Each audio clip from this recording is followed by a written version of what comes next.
Because they think, my God. see, from Ben Shapiro's perspective, the illness is after you lie the American people into a war and slaughter 1 million people. The illness isn't that. That you might look at that as the bad part, but the bad part is that these annoying Americans have this tendency to not want to do that again after that.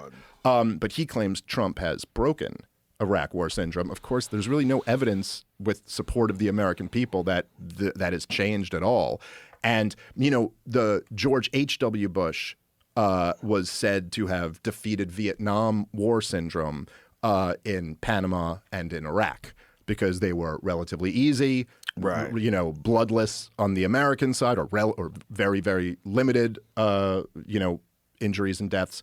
And they, you know, they weren't like quagmires that went on forever or whatever. But of course, after the Persian Gulf War in 92, we went on to be bombing Iraq for ever since, essentially. You know, I mean, for 30 straight years after that, well, we were still at war with that country. They think for 1 million people being dead.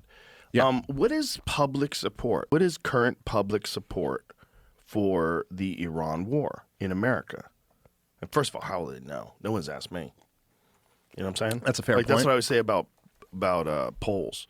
When was the last time you answered a poll? When was the last time anybody called you up and said, Dave, man, first of all, when was the last time you ever picked up the phone if you didn't know who was calling?